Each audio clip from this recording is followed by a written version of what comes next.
Глава. Совершение омовения одним муддом воды. Хадис под номером 201. Сообщается, что Анас, да будет доволен им Аллах, сказал: обычный пророк, да благословит его Аллах и приветствует, купался или совершал полное омовение, расходуя на это от 1 са до 5 муддов воды. На частичное же омовение он обычно расходовал 1 мудд воды. Глава.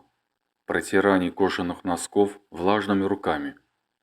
Хадис под номером 202. Передают, что Абдуллах ибн Умар, да будет доволен Аллах ими обоими, как-то раз услышал от Саада ибн Абу Ваккаса, да будет доволен им Аллах, что пророк, да благословит его Аллах и приветствует, протирал влажными руками кожаные носки в конце омовения перед молитвой. А потом Абдуллах ибн Умар спросил об этом Умара, и тот сказал: да, он делал это. Но если Саад рассказал что-нибудь о пророке, да благословит его Аллах и приветствует, то тебе уже не следует спрашивать об этом никого другого. Хадис под номером 203. Передаются слов Аль-Мугейры ибн Шуба, да будет доволен им Аллах. Как-то раз посланник Аллаха, да благословит его Аллах и приветствует, вышел, чтобы удовлетворить нужду, а Аль-Мугейра последовал за ним, держа в руках сосуд с водой. Когда пророк, да благословит его Аллах и приветствует, удовлетворил свою нужду, Аль-Мугейра стал сливать для него воду. Он же совершил омовение и протер свои кожаные носки. Хадис под номером 204.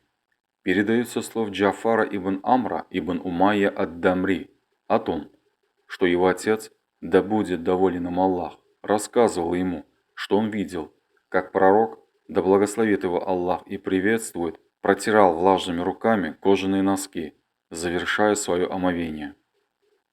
Хадис под номером 205. Передают, что Джафар ибн Амр, со слов своего отца, да будет доволен им Аллах, рассказывал: я видел, как пророк, да благословит его Аллах и приветствует, протирал свою чалму и кожаные носки, хуф. Глава. О том случае, когда человек надевает кожаные носки на чистые ноги. Хадис по номерам 206.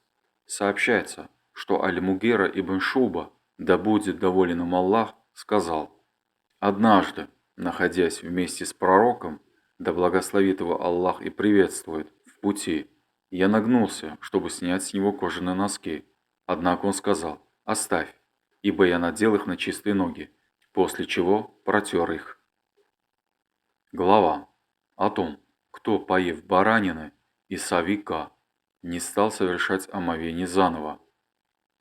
Абу-Бакр, Умар и Усман, да будет доволен ими Аллах, поели мясо и не стали совершать заново омовение. Хадис под номером 207. Передается слов Абдуллах ибн Аббаса. Посланник Аллаха, да благословит его Аллах и приветствует, поел мясо от овечьей лопатки, а затем совершил молитву, не совершая омовения. Хадис под номером 208. Передаются слов Джафара ибн Амра ибн Умайе о том, что его отец, да будет доволен им Аллах, рассказывал ему, что однажды он видел, как посланник Аллаха, да благословит его Аллах и приветствует, отрезал себе кусок мяса от бараньей лопатки.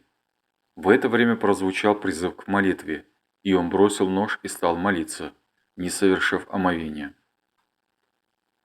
Глава о том, кто прополоскал рот после совика и не совершил омовение заново. Хадис под номером 209. Сувайт ибн ан-Нуман, да будет доволен им Аллах, передал, что в год Хайбара он вместе с посланником Аллаха, да благословит его Аллах и приветствует, выступил из Медины. Когда они достигли Сахбы, расположенной поблизости от Хайбара, пророк, да благословит его Аллах и приветствует, совершил послеполуденную асар молитву, а затем велел принести еду.